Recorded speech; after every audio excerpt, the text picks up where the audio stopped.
Hello friends, welcome to my new vlog.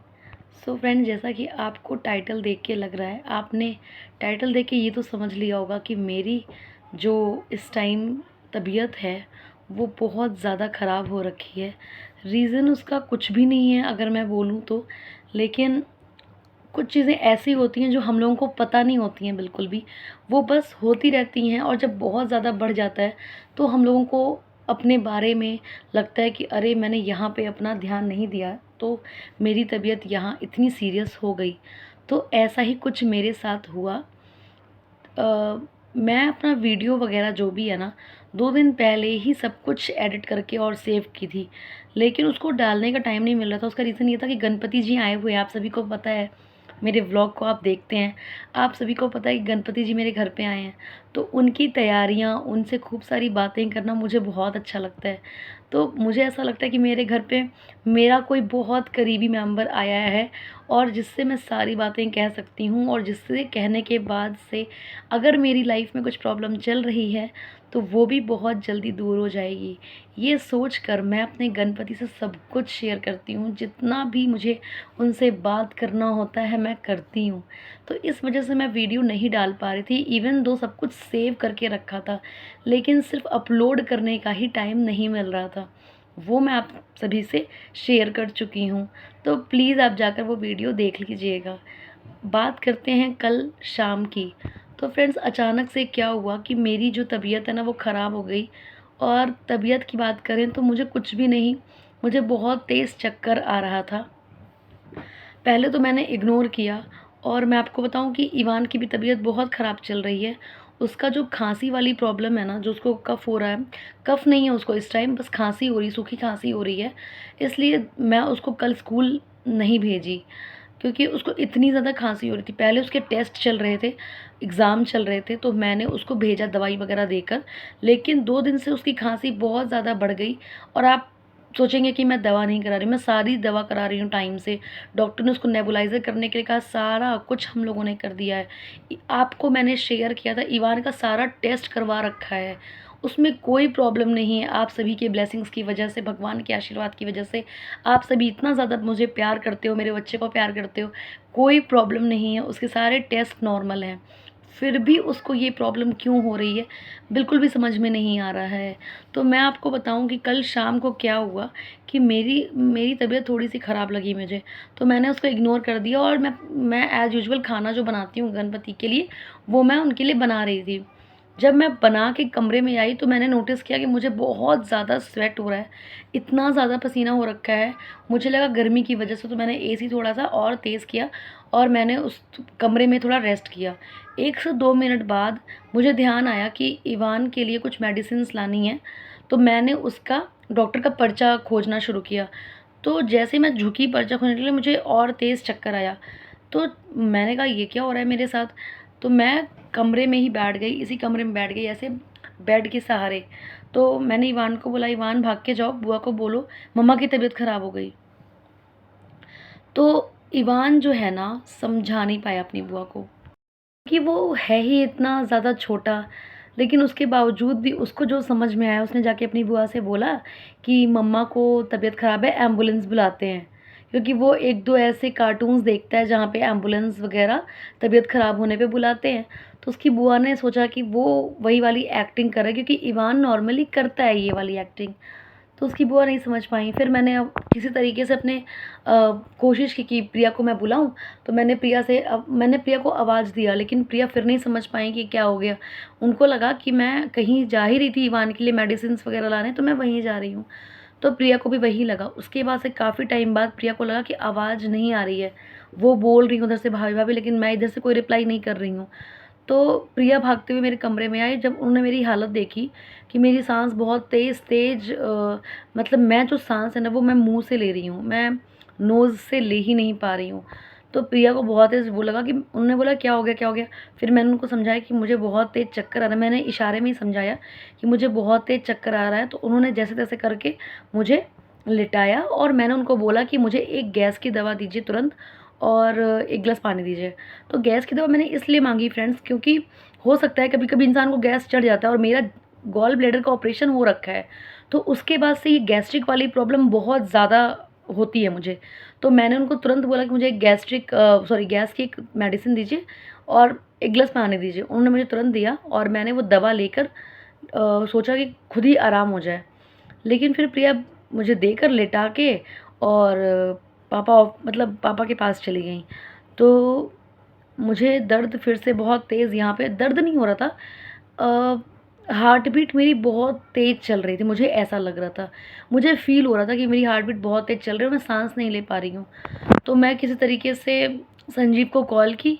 मैंने कहा संजीव तुरंत कमरे में आओ, और संजीव नीचे वाले कमरे में थे, बैठे हुए थे।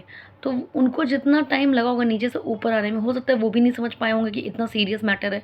मैं समझा भी नहीं पाई थी। तो उन्होंने 40 से 50 सेकंड लगाया आने में। उतनी देर में मैं और ज़्यादा सीरियस हो गई। इतनी ज़्यादा सीरियस हो गई कि मेरे खूब आँसू आने लगे और घबराहट इतनी ज़्यादा बढ़ गई थी कि मैं आपसे क्या बताऊँ। तो जब मैं गई जब संजीव आए और उन्होंने पूछा क्या बात है, तो सिचुएशन बहुत वर्स्ट हो चुकी थी। उन्होंने पापा को कॉल किया मेरे, और पापा से पूछा कि पापा ऐसी-ऐसी बात हो गई। तो पापा ने कहा उसको हॉस्पिटल लेके जाइए और जैसा भी होगा बताइएगा। तो मेरे पापा भी थोड़ा घबरा जाते हैं, क्यों ना घबराएँ, पापा हैं, माँ-बाप देख नहीं सकते आपको, तो वो बहुत दूर बैठते हैं। जैसे मैं घबरा जाती हूँ उन लोगों के बारे में सोच के, उससे ज़्यादा उन लोगों को घबराहट होती है क्योंकि वो माँ-बाप हैं। तो पापा मेरे बार-बार फ़ोन कर रहे थे और हम लोग उस सिचुएशन में नहीं थे कि ज़्यादा फ़ोन रिसीव कर सकें। तो संजीव तो इतना ज़्यादा वरिड, मतलब इतनी ज़्यादा, पता नहीं उनको क्या हुआ कि वो मेरी हालत देखते ही बिल्कुल समझ ही नहीं पा रहे थे कि मुझे क्या करना है, क्या करना है। तो उन्होंने दीदी को कॉल किया और दीदी फ़ोन नहीं उठा रही थी, फिर जीजू फ़ोन नहीं उठा रहे थे। हो सकता है कहीं बिज़ी हों वो लोग, तो नहीं तो वो लोग फ़ोन हमेशा उठाते हैं हम लोगों का। उसके बाद से हम संजीव बोले तुम स्कूटी पे बैठ जाओगी, क्योंकि यार कोई गाड़ी बुलाने का हम लोगों के पास टाइम ही नहीं था, मुझे इतनी ज़ोर की चक्कर आ रही थी। तो संजीव ने बोला तुम हिम्मत करो, हिम्मत करने की कोशिश करो, सब ठीक है। मैंने थोड़ा-सा हिम्मत जुटाई, मैंने कपड़ा वगैरह चेंज किया नॉर्मली, और उसके बाद से फिर मैं किसी तरीके से स्कूटी पे बैठी। इवान को हम लोगों ने बोला कि मम्मा हॉस्पिटल जा रही है, और आप यकीन करोगे 3.5 साल का बच्चा इतना अंडरस्टैंडिंग, उसने तुरंत बोला कि मम्मा को दिखा के लाओ पापा। मैं इतनी इमोशनल हूँ इवान को लेके कि मैंने उसको बस देखा और कंप्लीटली देख के रोने लगी। मैंने यही चीज़ सोची कि मतलब बच्चा जो है ना बहुत छोटा है मेरा। मैं बहुत ज़्यादा ओवरथिंक करने लगती हूँ जब मेरी तबीयत ख़राब होती है। हो सकता है कि मेरी जैसी और जो माएँ हैं उनको ये बात मतलब अपने आप से कोरिलेट कर पाएँगी कि क्या फ़ीलिंग होती है जब एक माँ की तबीयत ख़राब होती है। मैं वो चीज़ बोलना नहीं चाहूँगी। तो मुझे लगा कि मैं जल्दी ठीक होके अपने बच्चे के पास आ जाऊँ, मेरा बच्चा बहुत छोटा है। सिर्फ़ यही मैंने बोला संजीव से, और मैं स्कूटी पे बैठी, और उसके बाद संजीव ने कहा मुझे कस के पकड़ लेना, और मैं गाड़ी चला रहा हूँ। तब तक दीदी का कॉल आया था, संजीव ने मुझे फ़ोन निकाल के दिया, मुझे इतना तो पता ही है क्योंकि मैं होश में हूँ, मैं बेहोश थोड़ी हो गई हूँ। तो मैंने दीदी से बोला दीदी आप अपने घर के सामने गाड़ी लेकर खड़े रहिएगा, हम लोग वहीं आ रहे हैं, क्योंकि रास्ते में दीदी का घर पड़ता है। और संजीव ने कहा वहाँ से कार में चलेंगे दीदी के। तो विदिन 5 मिनट्स, आप यकीन मानोगे, विदिन 5 मिनट्स दीदी और जीजाजी आकर कार लगा के अपने गेट के सामने वो लोग हम लोगों का वेट करने लगे। उसके बाद से फिर हम लोग जब वहाँ पहुँचे तो दीदी ने मुझे पकड़ के स्कूटी पर से उतारा और उसके बाद से कार में बिठाया, और कुछ देर बाद शायद गैस की जो मैंने मेडिसिन ली थी इसकी वजह से थोड़ा-सा मुझे रिलीफ़ मिला। मुझसे संजीव ने पूछा कि अभी ठीक हो कि नहीं? मैंने कहा थोड़ी-सी तो बेटर लग रहा है, लेकिन अभी भी मेरे को चक्कर आ रहा है। ये जो चक्कर वाली चीज़ थी ना, नहीं ठीक हो रही थी। फिर मैं हॉस्पिटल पहुँची इमरजेंसी में, और पास का हॉस्पिटल हमारे घर के हिंदू राव पड़ता है। जितने लोग दिल्ली के होंगे उन्होंने हिंदू राव हॉस्पिटल का नाम सुन रखा होगा। मेरे घर के पास तो वही पड़ता है, बड़ा हॉस्पिटल जो है। तो उसके बाद से वहाँ पहुँचे हम लोग, और डॉक्टर ने जितना कुछ देखा और जो भी किया, उन्होंने तुरंत शुगर चेक किया। शुगर मेरा 212 था जहाँ तक मुझे लग रहा है, सॉरी 212 नहीं, 112 था। 212 तो बहुत हाई हो जाता है, 112 था। यहाँ पर इंजेक्शन कुछ लगा के ऐसा उन्होंने चेक किया 112, और मेरा बीपी वगैरह चेक किया तो मेरा बीपी थोड़ा नॉर्मल हो गया था। जब संजीव ने घर पे चेक किया था तो 85 जा रहा था मेरा, तो तब हाई था घर पे। तो जब घर पे से हम लोग हॉस्पिटल तक पहुँचे तो कुछ देर का नॉर्मल हो गया था। तो उसके बाद से फिर भी डॉक्टर ने ईसीजी वगैरह लिख दिया, और ये मैं ईसीजी वगैरह, ये आप देखो, ईसीजी वगैरह मैंने करा लिया। ईसीजी मेरा सब कुछ नॉर्मल था, उसके बाद से उन्होंने ये बोला कि आप अपना ख्याल रखिए, और गॉल ब्लैडर के ऑपरेशन के बाद से ऑयली चीज़ें बहुत कम करनी चाहिए। तो मेरे अंदर ये बदलाव तो आ गया है कि मैंने बाहर की चीज़ें कम कर दी हैं, इवन तो बहुत कम कर दिया है मैंने। खाते हैं सब लोग भी, लेते सब लोग खाते हैं, इवान खाता है, सब कोई खाता है, लेकिन मैं उस चीज़ को कम कर दी हूँ। मैंने घर पे ही चीज़ें बनाना स्टार्ट कर दिया है, हर चीज़। तो बस मुझे वही अपने अंदर सुधार करना है। और मैं आप सभी से रिक्वेस्ट करूँगी कि अगर आप ऑयली और मैदा वाला आइटम ज़्यादा लेते हैं, जो मैं लेती हूँ मैदा वाला आइटम बहुत ज़्यादा, तो ये कम करना है।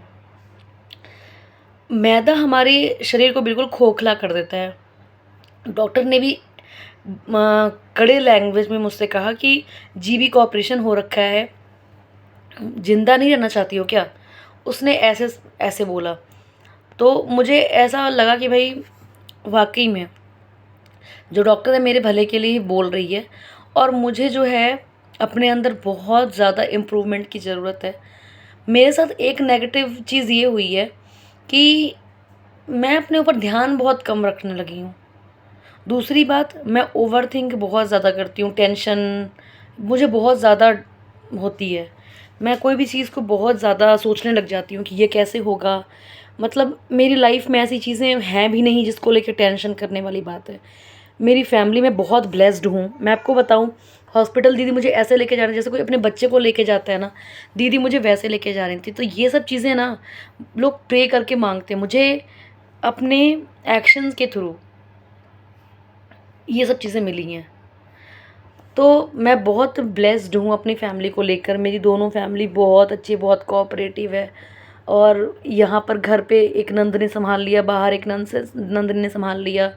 मैंने संजीव को भी ये चीज़ बोली कि देखो लोग, मतलब मुझे ऐसा कोई चीज़ नहीं है जिसको मुझे ओवरथिंक करना है, लेकिन कुछ चीज़ें हो ही जाती हैं। हर इंसान की लाइफ में होता है, हर फैमिली वाले इंसान के साथ हो जाती है ये चीज़ें। तो मेरे साथ भी हैं थोड़ी मोड़ी चीज़ें, उसको मैं इग्नोर करना अगर सीख जाऊँ, और अगर मैं छोटी छोटी बातों को लूँ ही ना, मतलब दिमाग पे ना लाऊं, तो मुझे लगता है कि मेरी प्रॉब्लम सॉर्ट हो जाएगी। तो यही सब चीज़ें हैं जो मुझे आप सभी को बतानी थी। और गणपति को मैं अपने घर पे 5 दिन के लिए लाई हूँ, मतलब सैटरडे के लिए लाई हूँ। सैटरडे को मैं उनको विदा करूँगी, और उसके बाद से फिर मुझे कुछ काम है, और मैं आपको जैसा भी होगा अपडेट देती रहूँगी। तो फ्रेंड्स, आप लोगों से सिर्फ यही रिक्वेस्ट है कि जितनी भी मॉम्स हैं मेरी तरह, जिनका भी बच्चा है छोटा, वो अपने बच्चे के साथ, अपनी फैमिली के साथ साथ अपना भी ख्याल रखें। यकीन मानिए, अगर हम ठीक हैं तो मेरी पूरी फैमिली ठीक है। हम लोग अपनी केयर करना भूल जाते हैं, और एक दिन में ऐसा तूफ़ान आ जाता है जिसको आप इमेजिन भी नहीं कर सकते हैं, जो कुछ मेरे साथ कल हुआ था। तो आप सभी से मैं यही कहना चाहूँगी कि घर पे रहिए, घर का खाना खाइए, और जितना हो सके एक्सरसाइज करिए। और मैं अपने अंदर वो चीज़ लाने की कोशिश करूँगी कि जितना हो सके अब मैं एक्सरसाइज करूँगी और टहलने जाया करूँगी और अपने ऊपर ख्याल रखूँगी। तो मिलते हैं मेरे नए व्लॉग में। आप प्रे करिएगा मैं और इवान जल्दी ठीक हो जाएं, और फिर मैं अपने स्माइलिंग फेस के साथ आप सभी के लिए आ पाऊँ। तो आज के लिए इतना ही था। मिलते हैं मेरे नए व्लॉग में। Bye friends.